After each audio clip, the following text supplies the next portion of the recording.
disant que ce matin j'ai rien, c'est parce que le Saint-Esprit il a quelque chose à me donner.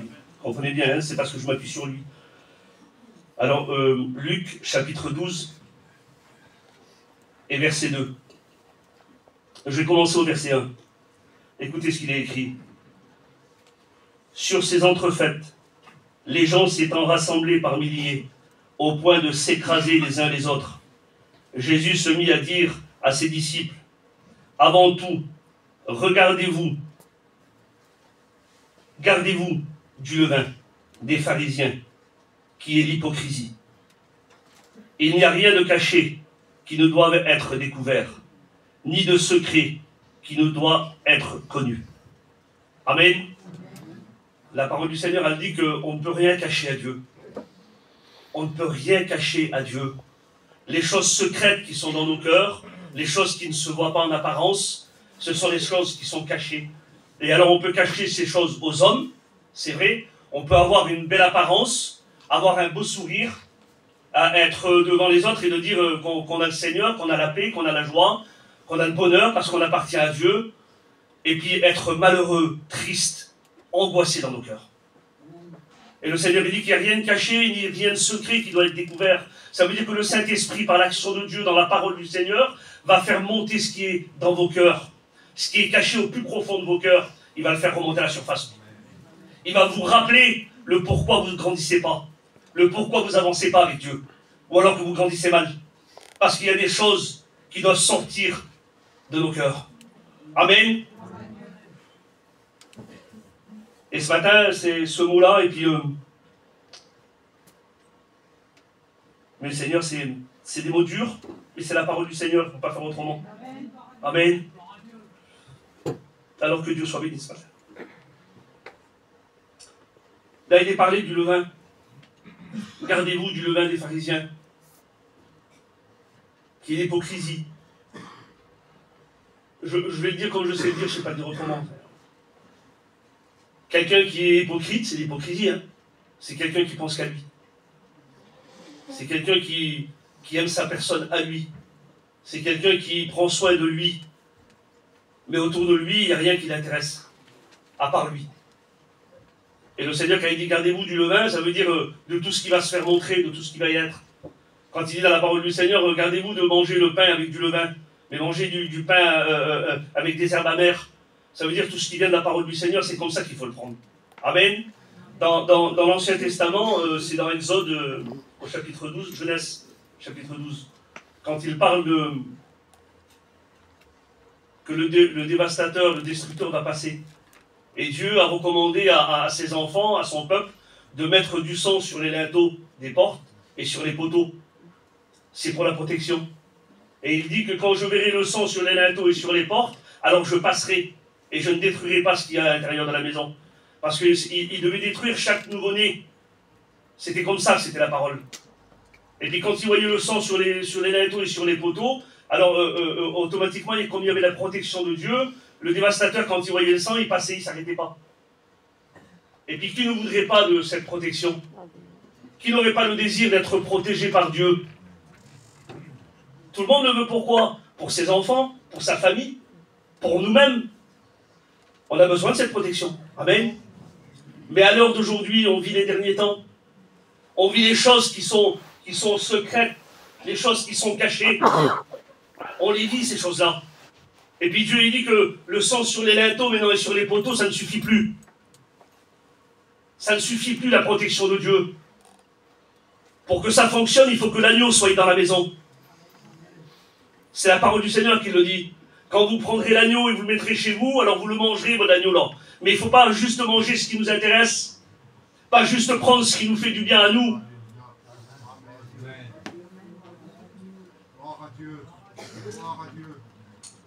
Il dit, vous le mangerez tout entier.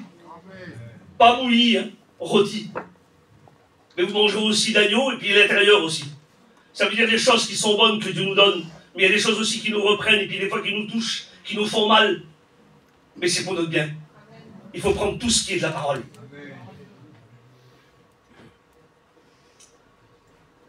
À Dieu soit la gloire. À Dieu soit la gloire. Parce que vous savez, quand Jésus, il veut donner quelque chose, il pourvoit toujours en avance. Je ne veux pas employer ce mot-là, l'hypocrisie par rapport à Dieu, vous comprenez bien. Parce que lui, il a tout donné. Il s'est donné sur la croix, il a tout donné, et il donne encore. Il y a un frère qui disait ça, même si des fois, le péché que tu commets, des fois là, il y a un péché qu'on commet souvent, et qui revient souvent, ce petit péché-là. Alors peut-être que des fois, c'est, je ne sais pas, moi je vais le dire comme ça, c'est le mensonge. Peut-être que c'est l'alcool, peut-être que c'est une cigarette, peut-être que c'est, je ne sais pas moi, la colère, peut-être que c'est l'impatience, je ne sais pas moi. Mais ça revient souvent. Et puis souvent, des fois, on dit, Seigneur, je te demande pardon encore, j'ai recommencé, ça a revenu encore, Seigneur. Je te redemande encore pardon.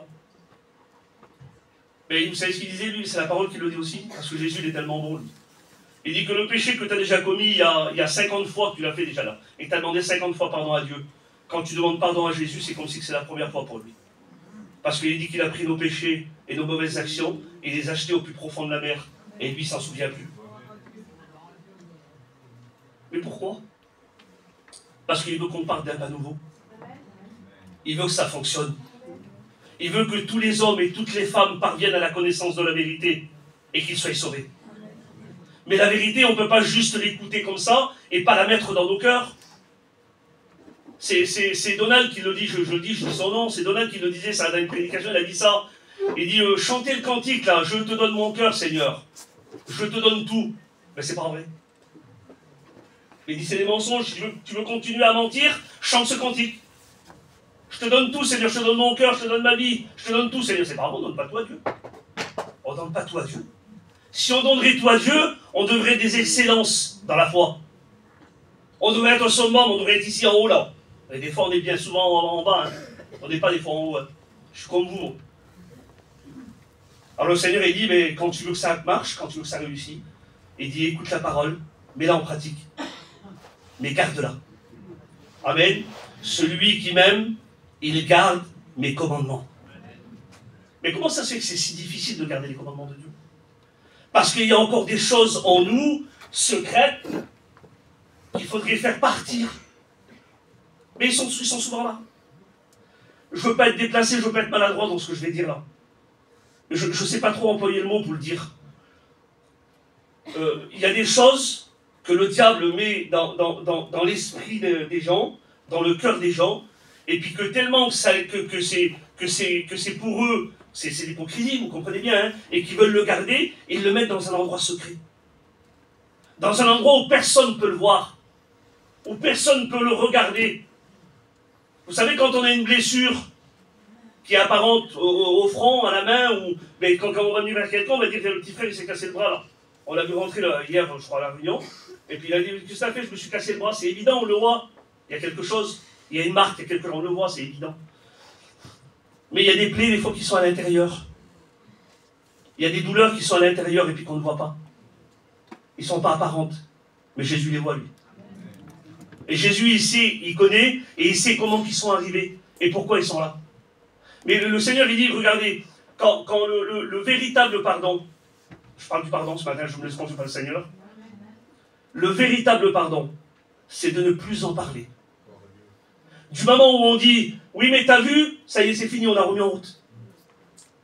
On a remis en route. Le Seigneur il dit, il te sera donné comme tu donneras. Il te sera fait comme tu feras. Il te sera pardonné comme tu pardonnes. Si tu pardonnes à moitié, tu seras pardonné à moitié. Mais si tu es pardonné à moitié, mais tu ne montes pas au ciel. C'est la vérité, on ne peut pas se voiler la face, vous comprenez bien? Dieu veut faire remonter les choses qui sont dans nos cœurs à la surface. Parce qu'il y a des choses qui ne plaisent pas à Dieu. Il y a des actions qui ne plaisent pas à Dieu. Alors quand on dit, mais Seigneur, je te donne tout, je veux me dépouiller de tout, moi. Je veux tout enlever, Seigneur. Mais il faut le faire réellement. Et vous savez ce qui suit? Quand on obéit à la parole du Seigneur, quand on obéit à ce que Dieu nous dit, vous savez ce qui suit? C'est ce que Jésus nous a promis. Si tu viens à moi et que tu me donnes tout, toi et toute ta famille, tu seras sauvé. Jésus. Ben oui, c'est conditionnel, il y a une promesse. Alors Seigneur, si c'est pour que ça réussisse, pour que mes petits soient sauvés, pour qu'on parte ensemble dans les cieux avec toi, si c'est pour cela, mais Seigneur, je veux tout donner. Je ne veux rien cacher. Je veux pas des choses secrètes. Je veux pas des choses qui sont d'Arédas, qui sont secrets, qui sont cachés là. J'en veux pas, bon. Quand le diable vient déposer quelque chose dans mon cœur, je veux que le Saint-Esprit me le dise et je veux le faire sortir tout de suite, bon. Des fois, ça m'arrive aussi de faire des erreurs, bon. Je suis comme vous. Vous savez ce que je fais, la première des choses que je fais? Je demande pardon à Dieu. Mais je révèle la personne et puis je lui demande pardon aussi. Je veux pas que le diable vienne nous jouer, moi. Je veux pas qu'il me roule. C'est le plus grand rouleur qu'il y a. Il nous fait passer des choses qui sont pas vraies pour des choses vraies. Il nous fait passer du blé pour de l'ivraie. Ah oui. Il nous fait passer du sucre pour du sel. Faites à manger avec du sucre, vous allez voir, vous allez dire, mon Dieu, c'est sucré, c'est pas salé. Je me suis trompé. J'ai pas pris les bons ingrédients. Le diable, c'est son rôle, ça. Mais ce matin, Dieu veut faire ressortir les choses qui ne vont pas. Amen. Alors que Dieu soit béni. Hein, je ne veux pas être trop long dans ce que je dis, mais...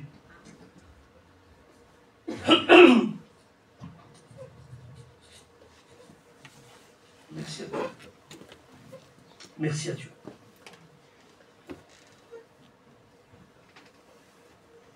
Vous me donnez 2 minutes.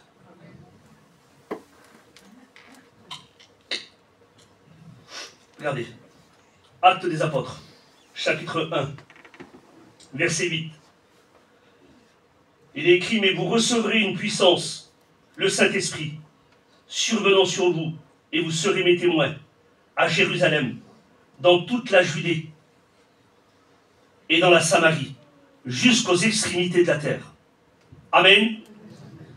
Vous recevrez une puissance, le Saint-Esprit. Que Dieu soit béni et glorifié pour le Saint-Esprit. Ressort le Saint-Esprit, c'est ressort la puissance que Dieu nous a recommandée. C'est la promesse de Jésus. On va le recevoir, on l'a reçu. Amen. Mais qu'est-ce qu'on en fait? Quel usage fait-on du Saint-Esprit? Alors, je parlais tout à l'heure avec des frères, je disais ça, la parole du Seigneur a dit qu'il faut que celui qui le retienne ait disparu. Pourquoi? Pour que Jésus vienne prendre son Église. Amen. Mais Jésus, quand il est parti, nous a laissé quelqu'un. Il a dit, je vous laisse le Saint-Esprit. Vous le savez. Amen. Et il vous conduira dans tout ce qui est la vérité. Mais quand lui va disparaître et qu'il va partir, nous on va partir aussi. Il va nous montrer le chemin. On part aussi avec lui, nous. Vous en connaissez le chemin. Notre ville à nous, c'est où? C'est dans le ciel. Amen. Alors, il nous dit ça, malgré tout, malgré les choses secrètes qu'on peut avoir, les choses cachées qui ne se voient pas aux yeux des hommes, mais que Jésus connaît, lui. Vous comprenez bien, hein? Mais il ne nous oublie pas en disant, vous recevrez le Saint-Esprit, c'est la promesse de Jésus, on l'a reçu. Mais après, il dit quoi? Il faut être quoi? Des témoins. Ah oui. C'est un but, il faut être des témoins. Mais il dit, vous serez des témoins où? À Jérusalem. Ça veut dire quoi alors, David? Mais Jérusalem, ça veut dire le commencement. C'est là où ça commence. Genèse, chapitre 1, verset 1. Au commencement. Ah, il y a un commencement. Et peut-être qu'on a mal commencé. Mais ça serait bien de très bien finir. Amen. Je pense à l'église de Corinthe. De ce que j'en sais, puisqu'on m'a appris, c'est nos anciens qui nous l'ont appris, l'église de Corinthe, là, elle avait commencé comme une bombe. Ils avaient tout reçu. Les promesses de Dieu, les dons. Ils avaient un tempérament fervent pour Dieu. Ils travaillaient pour le Seigneur. Ils étaient réunis ensemble. Il ne laissaient rien passer. Ils partageaient tout ce qu'ils avaient. C'était des chrétiens hors normes. On les aurait vus dans cette époque-là, de maintenant, là. On aurait dit on va avec eux. Hein. On reste avec eux parce que c'est trop des bons chrétiens. C'est trop... Mais l'église de Corinthe, elle a marché pendant un temps comme ça. Et puis vous en savez le mot parce que c'est... Quand le Seigneur il en parle après, il en parle d'une façon différente. Vous savez pourquoi? Parce qu'elle avait très très bien commencé, mais elle a très très mal fini. L'église de Corinthe, elle n'existe plus. Elle n'est plus là. Vous, Corinthiens, il dit. Vous, Corinthiens. Ça veut dire quoi? Ça veut dire que ce n'était pas un exemple après. Mais il nous l'a laissé à nous comme exemple, en disant ne faites pas comme eux. Ne faites pas comme eux. Si vous faites comme eux, là, vous allez partir à fond. Ben, vous allez être des chrétiens super, des grands chrétiens, des bons chrétiens. Mais il ne faut pas courir pour être chrétien et aller loin sans avoir passé par les fondements, sans avoir passé par le commencement. Il dit qu'il y a un commencement. Il faut commencer où? Il faut commencer à Jérusalem. Et si on ne commence pas à Jérusalem, on ne peut pas aller en Judée ou en Samarie ou à l'extrémité de la terre. Alors Jérusalem, ça nous représente quoi? Ça nous représente notre foyer. Jérusalem, ça représente notre foyer. Ça représente notre compagne, notre compagnon et nos enfants. C'est chez nous. C'est chez nous. Jérusalem. Mais il dit quoi? Il dit, allez à Jérusalem d'abord. Et il dit, Seigneur, je vais faire quoi à Jérusalem? Moi, je suis chez moi, dans mon foyer. Moi, je veux venir ici prêcher la parole à tout le monde. Hein. Non. Pas ça la vie. Prêche la parole déjà chez toi. Sois reconnu comme un témoin. Avec tes enfants. Avec ta compagne ou ton compagnon. Et si tu es reconnu comme un vrai témoin, comme la parole du Seigneur nous le dit là, alors tu as gagné Jérusalem. Et après tu peux aller en Judée. Mais à quoi ça sert que tu vas aller vers un pour témoigner du Seigneur, et puis que chez toi c'est la catastrophe là-bas? Tu vas aller vers les autres, aller prêcher l'évangile, ou aller parler de Dieu, ou chanter un cantique parce que tu chantes bien, et tu vas aller là-bas, et puis chez toi, il y a tout qui est détruit. Il y a ta petite famille qui ne va plus, tes enfants ne se convertissent pas, ton mari n'arrive pas à venir à Dieu. Parce qu'on ne commence pas à Jérusalem, on veut commencer plus loin. Arrêtez, Seigneur, arrêtez. Commencez à Jérusalem. Commencez dans vos foyers déjà. Soyez des témoins pour vos enfants. Réfléchissez dans vos cœurs. Seigneur, je suis avec vous ce matin, vous comprenez. Hein? Mais il y a combien de temps que vous n'avez pas mis à table avec vos enfants et que vous n'avez pas prié le Seigneur, même s'ils ne sont pas convertis? Il y a combien de temps que vos enfants ne vous ont pas écouté prier avec votre mari dans votre maison? La compagne avec le foulard sur la tête, le mari avec la Bible dans les mains, et qui est en train de prier Dieu. Et puis même si des fois il veut dire, mon père, il faut que tu m'amènes là-bas ou que tu me donnes ça, mais quand il va vous voir prier, il ne vous coupera pas. Il va attendre que ça se fait. Amen. Regardez, je vous explique cette anecdote, il y a quelques années de ça. Je suis parti à côté de la Suisse. Jamais je vais à côté de la Suisse. Je suis parti à côté de la Suisse et puis le Seigneur m'a envoyé là-bas. Et puis j'avais, avec ma compagne, on avait décidé de faire une tournée dans les églises, avec des copains, on avait été partis. Le Seigneur nous a richement bénis. Et on est parti, puis j'ai dit, on roulait avec le camping, et puis j'ai dit sur elle, on va où? On était parti d'Aix-en-Provence. Et elle a dit, je sais pas moi. J'ai dit, écoute, on va aller à Balaison là-bas. Où c'est qu'ils sont à côté de la Suisse, il y a ta soeur là-bas. On va aller les voir un petit peu. Et elle a dit, vas-y. Alors je suis parti d'Aix-en-Provence et j'ai fait 600 km. Et puis j'étais en train de rouler. Mais moi je voulais pas aller là-bas. Et puis arriver et qu'ils disent, David, t'es un serviteur de Dieu, tu vas nous faire des réunions. C'était comme ça. J'ai dit, Seigneur, moi je veux aller là-bas parce que je veux être utile pour toi. Alors Seigneur, je vais te demander quelque chose peut-être d'impossible aux hommes. Mais toi, avec toi, c'est possible. Amen. Et j'étais en train de rouler, mais je ne l'ai pas dit à ma compagne. Je l'ai dit dans mon cœur.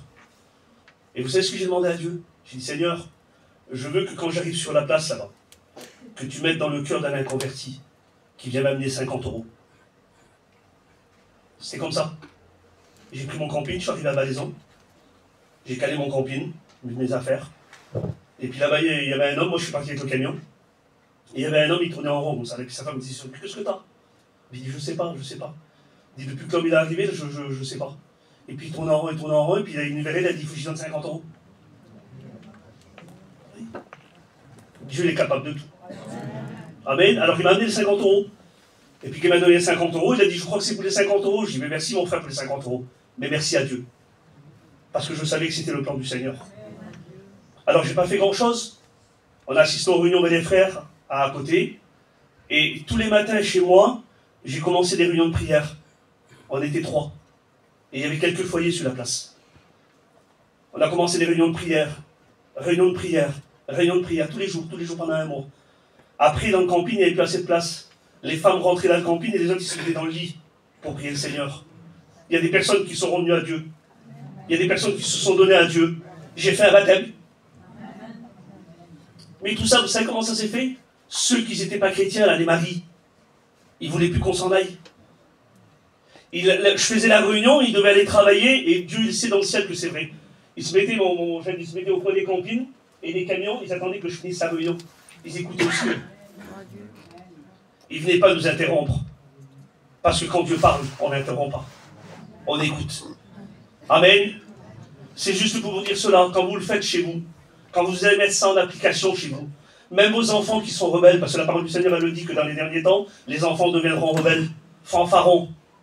Et oui, ils seront contre les parents et tout ça. Mais quand on est rempli de Dieu, quand on fait exactement ce que Dieu nous demande, alors après, il n'y a plus de discussion. C'est Dieu qui prime. Amen. Alors le Seigneur, il nous demande ça, de commencer à Jérusalem. Jérusalem, c'est quoi? Mais c'est notre foyer. Et puis quand on a gagné Jérusalem, on a gagné notre foyer. On est reconnu comme de vrais témoins. Mais comment voulez-vous qu'on soit un témoin? Seigneur.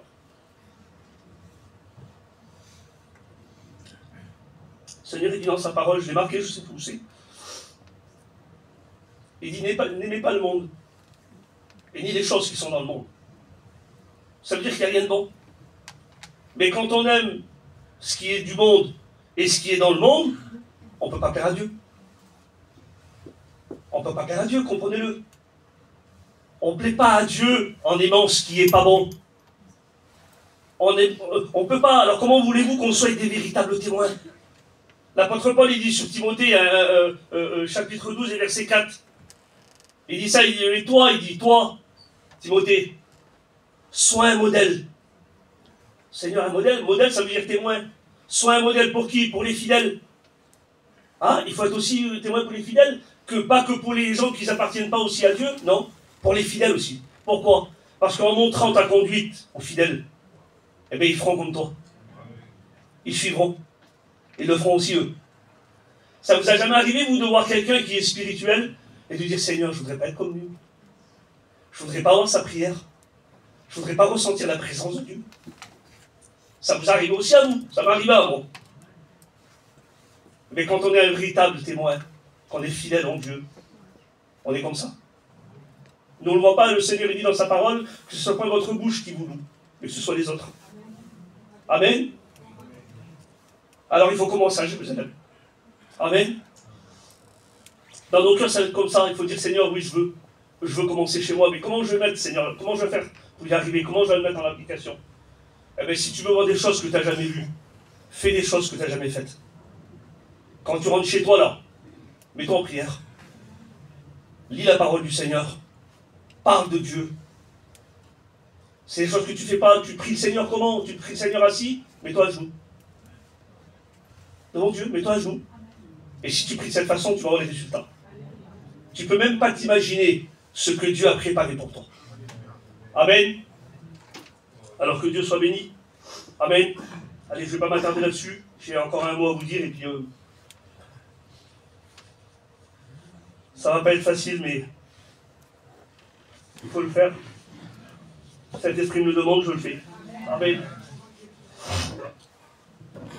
Je vous embête pas. Alors à Dieu soit la gloire. Merci mon Père. Merci Jésus.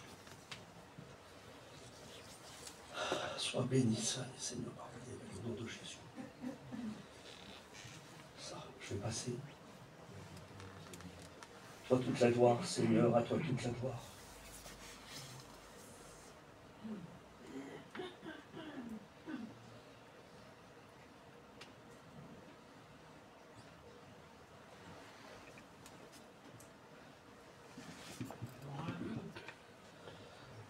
Que Dieu soit glorifié.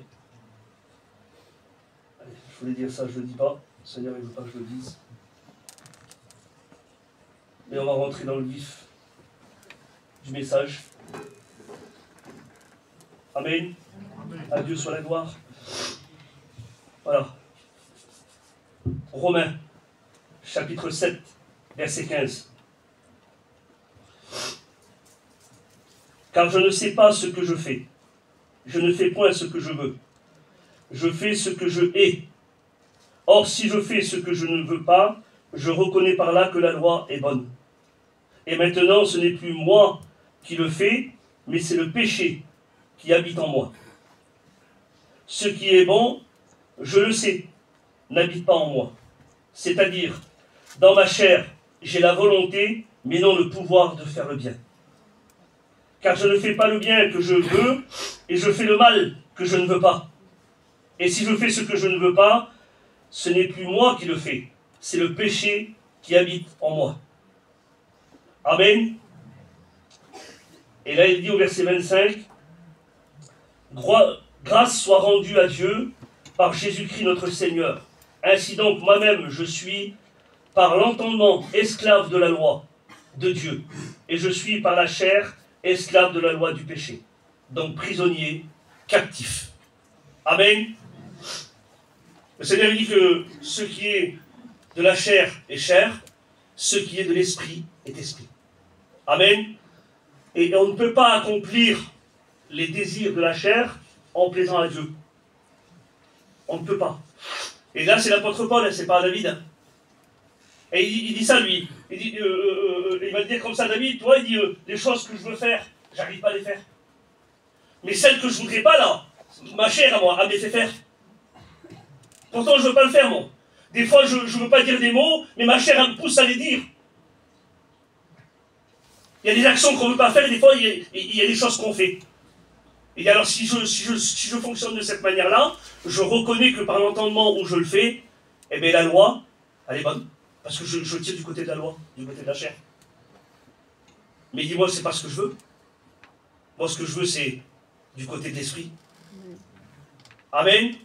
Il y a un verset dans la parole du Seigneur qui dit tu as été pesé dans la balance de Dieu et tu as été trouvé léger dans la balance de Dieu. C'est-à-dire, connaissez ça les anciens aussi, hein. Avant, on achetait sur les marchés des légumes, les garagiers mettaient les petits poids sur les petites balances. Avec les légumes, et hop, ça donnait le juste poids. Il fallait être comme ça, vous voyez, juste. Quand c'était pas juste, il fallait payer plus cher. Et quand c'était juste, tu payais le prix qu'il fallait. Jésus, il a payé le prix, lui. Ça a été juste ce qu'il a fait. Amen. Mais il dit, tu as été pesé dans la balance de Dieu et tu as été trouvé léger. Ça veut dire du côté où tu ne voudrais pas pencher, du côté où tu ne voudrais pas faire, mais ça pèse plus lourd que de l'autre côté. Il faudrait rétablir ça ce matin. Et qu'est-ce qu'on a besoin ce matin pour rétablir ça? Eh bien, on a besoin de plein de choses. On a besoin que Dieu nous donne ce matin quelque chose qui a du poids, quelque chose qui a de la valeur, quelque chose qui n'est pas périssable, quelque chose qui va nous amener dans le ciel. Est-ce qu'on en a besoin ce matin? Amen. Alors il faut pencher du côté où Dieu veut qu'on penche. Amen. Et pourquoi? Parce que si on reste dans l'état où on est, si on vit une vie dégradée par rapport à Dieu, on va pencher du côté du monde. Je ne sais pas dire autrement, on ne penchera pas du côté de Dieu. Mais ce qu'on veut, nous, c'est pas juste un équilibre. Vous comprenez bien, hein, on ne peut pas mettre un équilibre entre Dieu et le monde, parce qu'on va faire comment?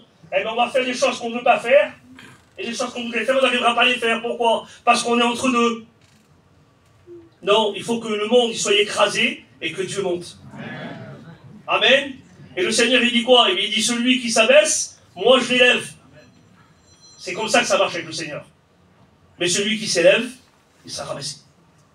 L'autre jour, dans une réunion, il y a un petit moment de ça, c'est quelqu'un qui a dit ça ici. J'ai aimé ça. J'ai aimé ce mot, je l'ai gardé dans mon cœur. Il a dit que le Seigneur, il nous demande d'aller de progrès en progrès. Alors, progresser et d'aller de progrès en progrès, ça veut dire quoi? Ben, ça veut dire grandir. Parce que si on serait mal, si un enfant qui a 2 ans, qu'on lui donne des biberons de lait, puis qu'on le fait manger, qu'on lui donne à manger, qu'on lui donne à manger, et qu'il reste toujours de la même grandeur, il a un problème. Il ne grandit pas. Mais dans le spirituel, c'est pareil. Il faut grandir, il faut aller de progrès en progrès. Mais si on va de progrès en progrès, si on grandit pour qu'on se croit meilleur que les autres, alors on se trompe. Non. Quand il faut aller de progrès en progrès, ça veut dire ça. Ça veut dire que quand tu as compris les choses que Dieu a mis dans ton cœur, mais il faut le partager avec tes frères et tes sœurs. Il faut faire partager ce qui est bon. Amen. Et de grandir avec Dieu, c'est de comprendre ce que Dieu veut de nous. C'est de pouvoir aimer ceux qui nous aiment. Ceux qui ne nous aiment pas, on les aime aussi pareil. Mais il faut grandir. Amen. Alors imaginez-vous que spirituellement, hein, je parle au sens spirituel, on grandit avec le Seigneur, et d'un coup, à cause de quelque chose insignifiant, on va dire, mais ça sera toujours l'attaque du diable. Et puis des fois, on a grandi, alors je le mets moi, au sens spirituel, mettons j'ai 30 ans. Bon, déjà j'avais 30 ans. J'ai 30 ans, alors des habits, moi il me faut des habits de 30 ans. Vous comprenez, peut-être sur moi, parce que sinon ça ne va pas. Mais si j'essaie de remettre les anciennes habits que j'avais avant d'un enfant, je ne pourrai pas les mettre. C'est plus à ma taille. J'ai grandi. Comprenez? Et quand on grandit, on ne doit pas garder les mêmes habits. On doit garder juste le vêtement que Dieu nous a donné.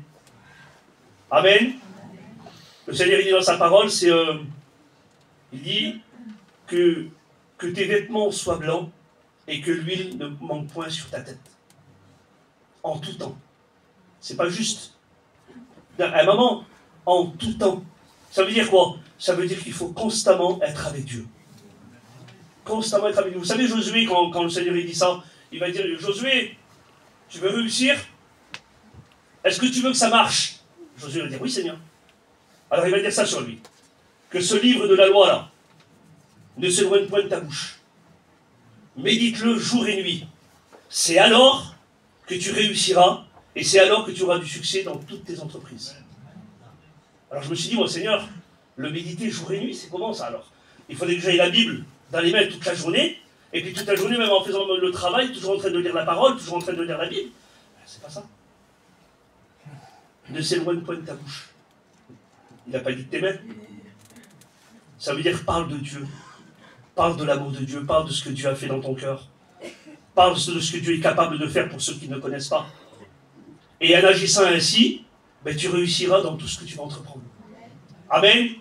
Et combien de fois qu'on a été déçus qu'on n'a jamais réussi? Combien de fois moi que j'ai dit Seigneur, je vais construire quelque chose avec toi, je te promets, Seigneur, j'arrête de faire ça. 2 jours après, je recommence. Seigneur, je te promets que j'irai plus là-bas. Et j'ai retourné quand même.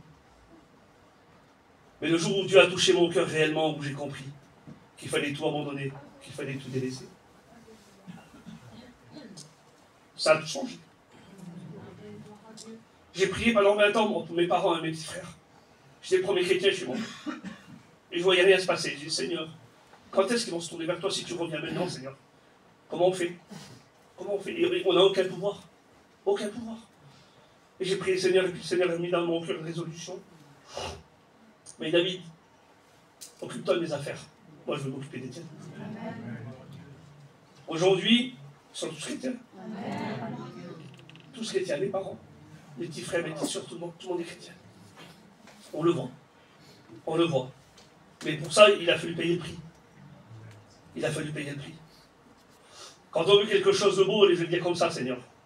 Et on prendra au sens comme ça. Quand on veut quelque chose de qualité, je ne parle pas de n'importe quoi, quelque chose de qualité, quelque chose de beau et de qualité, il faut mettre le prix. Une fois, j'ai acheté une paire de chaussures sur un marché. Il me plaisait. J'ai fait 200 mètres avec, plus de semaine. Je les avais achetés 5 €. Mais plus de semaine. La semaine, elle s'est enlevée carrément. J'ai dit, c'est mieux d'acheter quelque chose de qualité, au moins tu le gardes. C'est solide. Amen. Mais avec Dieu, c'est solide. Quand Dieu nous donne quelque chose, c'est solide. C'est bon. Amen. Alors que Dieu soit béni. Je ne vais pas y arriver où c'est, je vais aller. Allez, que Dieu soit béni, glorifié, on va le faire comme ça. Romains, chapitre 13, verset 8. Alors,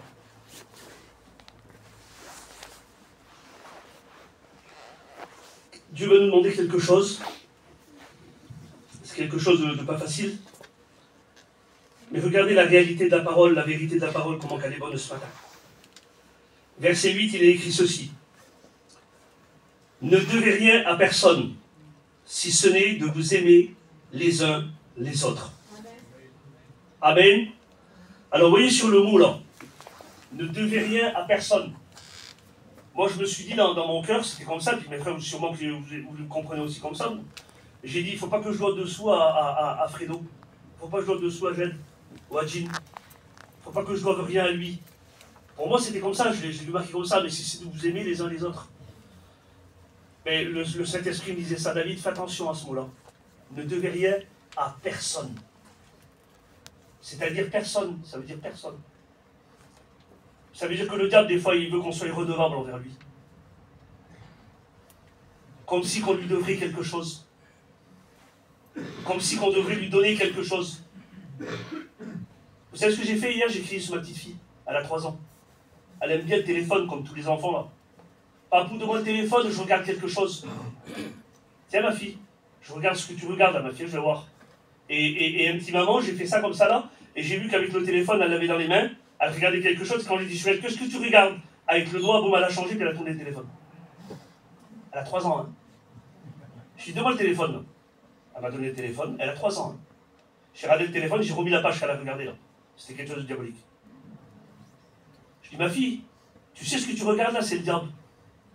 Mais papou, non, je te dis que c'est le diable, ma fille, t'as 3 ans, je te dis que c'est le diable, ça. Le diable, il est en train de te laver la tête, il claque ton petit cerveau que t'as là. Parce qu'elle a avancé terrible. J'ai dit, paie tes parents, ils te laissent faire comme ça. J'ai dit, alors au nom de Jésus, je t'enlève le téléphone et tu ne l'auras plus jamais. Elle dit, mais t'es plus mon papou. Regardez, 3 ans. Elle essaie de nous acheter comme si on devait quelque chose. Le diable, il agit pareil avec nous. Le diable, il agit pareil. Fais quelque chose de pas trop juste, pas trop bien. Tu vois comment que Dieu va te dire, ah mais t'as eu bien fait de faire ça. Hein. T'es dans tes raisons. Hein. Ah non. Ah non. Jésus va dire le contraire, lui. Il va dire, priez pour ceux qui vous persécutent.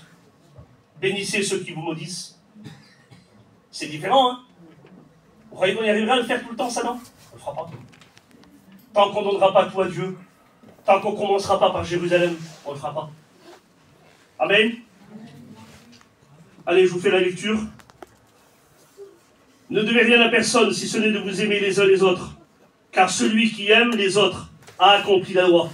En effet, les commandements, tu ne commettras point d'adultère, tu ne tueras point, tu ne déroberas point, tu ne convoiteras point, et ce qui peut encore y avoir se résume dans cette parole. Tu aimeras ton prochain comme toi-même. L'amour ne fait point de mal au prochain. L'amour est donc l'accomplissement de la loi. Cela importe d'autant plus que vous savez en quel temps nous sommes. Amen. Est-ce que vous savez en quel temps nous sommes? En vérité, est-ce que vous savez en quel temps nous sommes? Ben moi je vais vous le dire, on est dans les derniers temps. Toutes les prophéties de la parole du Seigneur se sont accomplies. Il y a des choses qui se sont mises en place. Le renoncement de la foi, comme le Seigneur nous l'a dit dans les derniers temps, on le voit aujourd'hui.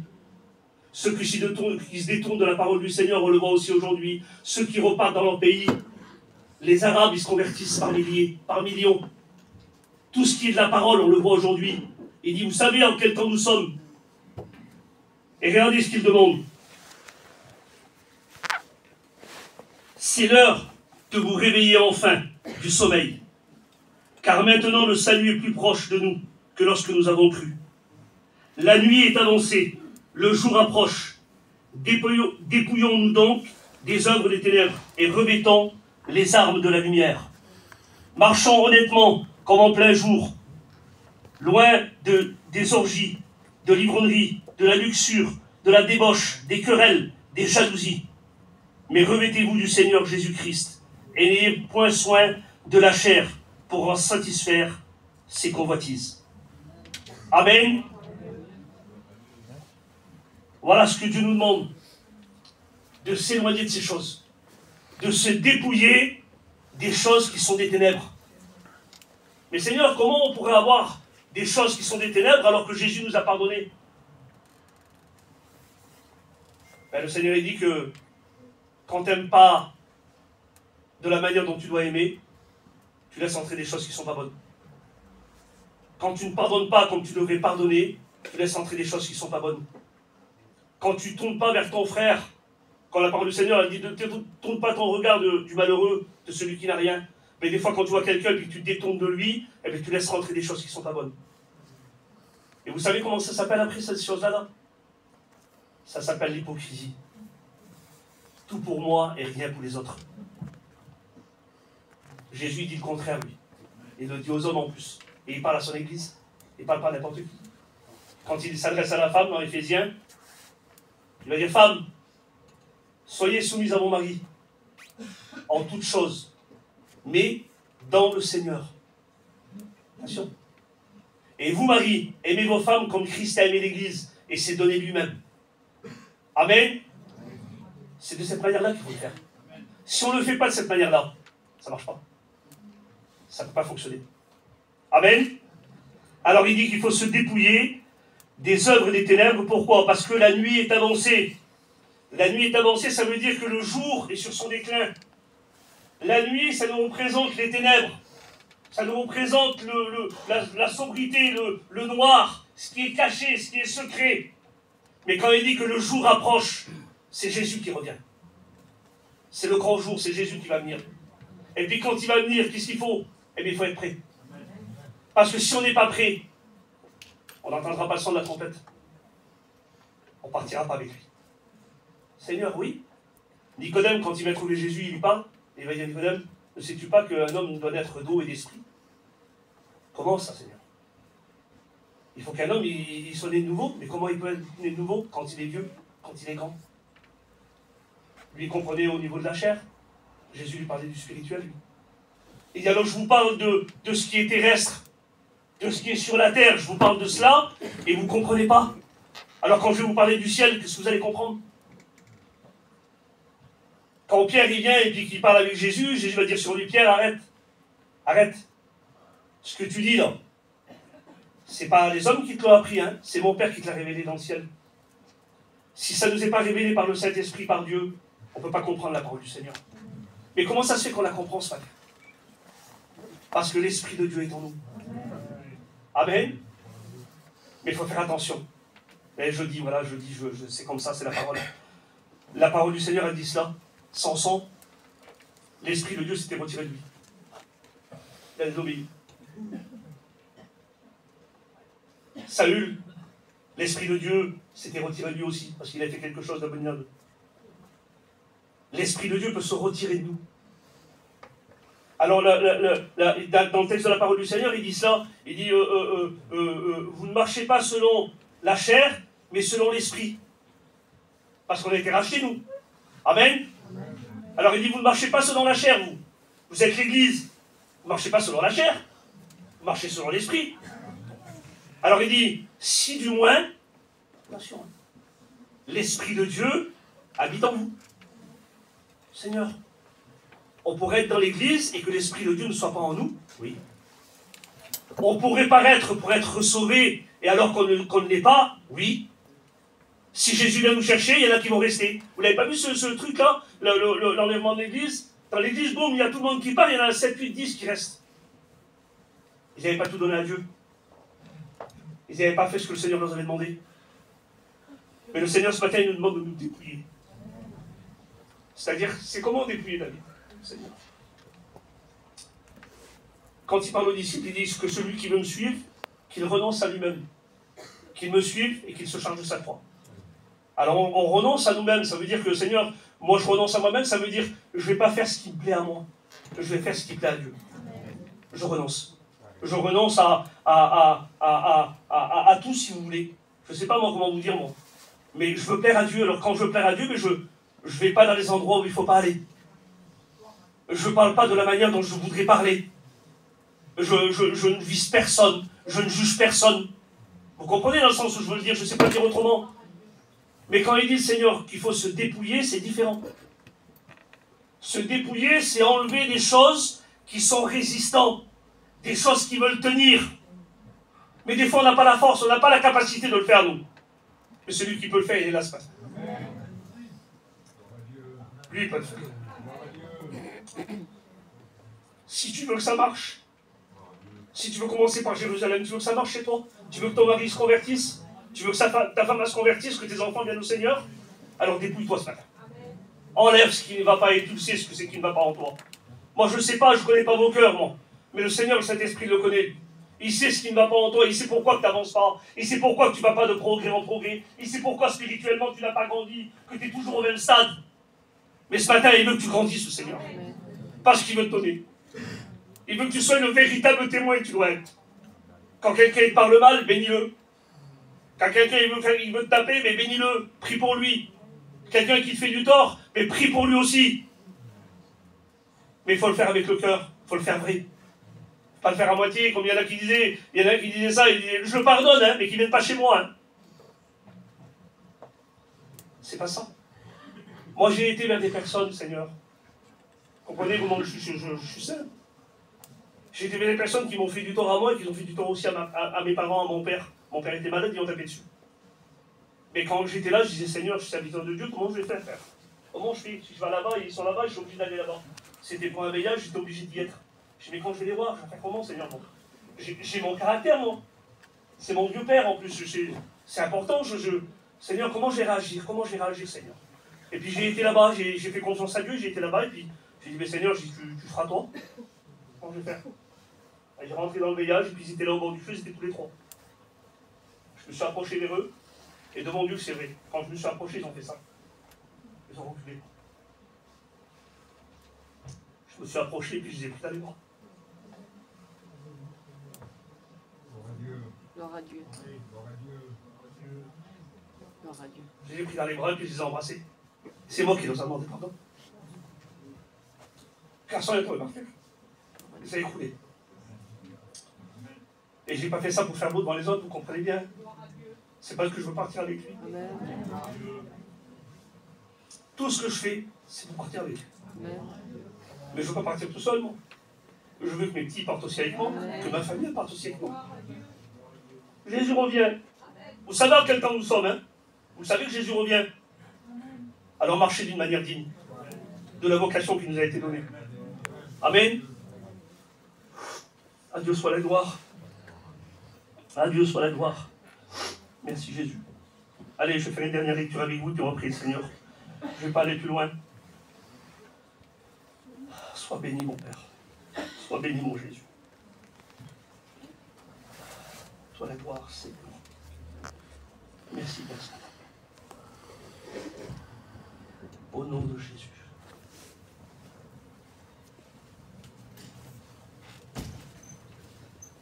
Voilà, c'est là. À Dieu soit la gloire. 1 Jean chapitre 2, verset 1. Il s'adresse à nous. Hein. Écoutez ce qu'il nous dit ce matin. Que je l'aime, pardon. Mes petits enfants, je vous écris ces choses afin que vous ne péchiez point. Et si quelqu'un a péché, nous avons un avocat auprès du Père, Jésus-Christ le juste. Il est lui-même la victime expiatoire pour nos péchés, non seulement pour les nôtres, mais aussi pour ceux du monde entier. Si nous gardons ses commandements, nous savons par cela que nous l'avons connu. Celui qui dit « je l'ai connu » et qui ne garde pas les commandements est un menteur, et la vérité n'est point en lui. Mais l'amour de Dieu est véritablement parfait en celui qui garde sa parole. Par cela, nous savons que nous sommes en lui. Celui qui dit qu'il demeure en lui doit marcher aussi comme lui-même a marché. Bien-aimés, ce n'est pas un commandement nouveau que je vous écris, mais un commandement ancien que vous avez eu déjà dès le commencement. C'est la parole que vous avez entendue. Toutefois, c'est un commandement nouveau que je vous écris, qui est vrai, en lui et en vous, car les ténèbres se dispersent et la lumière véritable paraît déjà. Celui qui prétend être dans la lumière et qui est son frère est encore dans les ténèbres. Celui qui aime son frère demeure dans la lumière et aucune occasion de chute n'est en lui. Mais celui qui haït son frère est dans les ténèbres, il marche dans les ténèbres, il ne sait où il va parce que les ténèbres ont aveuglé ses yeux. Amen.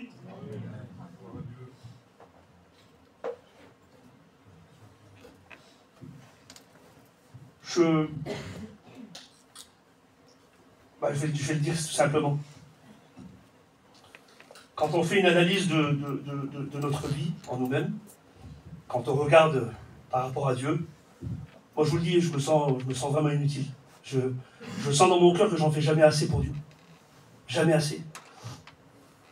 Mais je veux garder les commandements du Seigneur. Je veux aimer mon frère, je veux aimer ma soeur, je veux aimer mon prochain. Pourquoi? Parce que je veux pas être dans les ténèbres. Je veux être dans la lumière. Je dis ça parce que ça revient sur mon esprit. Une fois, mon petit cousin, on était dans la réunion, et puis j'ai déjà dit ici. Il m'a dit, David, c'est moi qui avais demandé. Mon cousin, j'ai dit, prête-moi 20 €. Je devais faire quelque chose, j'ai pas pris de sous. Il m'a dit, j'ai pas de sous. Il dit, prends 20 € dans la caisse. J'ai dit, non, je prends pas 20 € dans la caisse. Il dit, prends 20 € dans la caisse. Il dit, c'est les sous de Dieu. Il dit, tu les remettras. Alors je ne peux pas faire autrement, j'ai pris les 20 €. Et puis j'ai fait ce que j'avais à faire, et puis quelques jours après, il y avait la réunion, je suis revenu à la réunion. Et puis quand je suis revenu à la réunion, je suis venu vers lui, j'ai redonné les 20 €. Et il m'a dit sur moi, il dit, que tu fais? J'ai dit, tiens, remets les sous dans la caisse. C'est le responsable de la salle. Il m'a dit, gardez. J'ai dit, mais non, je ne les garde pas. Il remet ça dans la caisse. Il dit, mais c'est rien, grave, 20 €, c'est, le Seigneur, il connaît, lui. Je dis, non, il faut les remettre dedans. J'ai remis dans la caisse. Mais il m'a dit, mais pourquoi tu fais ça? J'ai grandi avec lui, c'est mon frère. Il dit, pourquoi tu fais ça? J'ai dit, tu veux que je te dise pourquoi? Parce que je veux que quand je prie pour un malade, je veux qu'il soit guéri. Je veux que quand je prie pour quelqu'un, qu'il s'approche de Dieu. Je veux que quand je parle à quelqu'un, que le Saint-Esprit m'accompagne. J'ai trop peur que l'Esprit de Dieu s'en va de moi. Je ne suis pas meilleur que les autres, comprenez bien. J'ai mes défauts, mes manquements, pareil que tout le monde. Mais s'efforcer, c'est progresser. C'est grandir avec Dieu. C'est d'aller de progrès en progrès. Hier, on était plus mal. Aujourd'hui, on a compris la parole. On veut grandir. On veut que Dieu nous donne des choses. On veut réussir. On veut commencer par Jérusalem. Alors, il faut le faire, ça. Ne devez rien à personne. Seigneur, je ne dois rien à personne. Mais à qui je dois quelque chose? C'est à Dieu que je dois quelque chose. Parce qu'il a tout payé pour moi. Et je ne pourrai jamais le rembourser, moi. Mais lui, il est tellement amour qu'il donne. Tu demandes, il donne. Tu veux obtenir, il donne. Amen. Alors, c'est un texte de la parole, vous le connaissez, c'est Matthieu 11, 28. Venez à moi, vous tous qui êtes fatigués et chargés, et moi je vous donnerai du repos. Non seulement du repos pour votre corps, mais aussi du repos pour vos âmes. Notre âme a besoin de repos. Notre âme, elle est fatiguée, le diable nous fatigue. Là, ce qui nous entoure, ça nous fatigue, vous le savez que c'est comme ça. Mais quand on fait confiance à Dieu, quand on se repose sur Dieu, on peut dormir tranquille.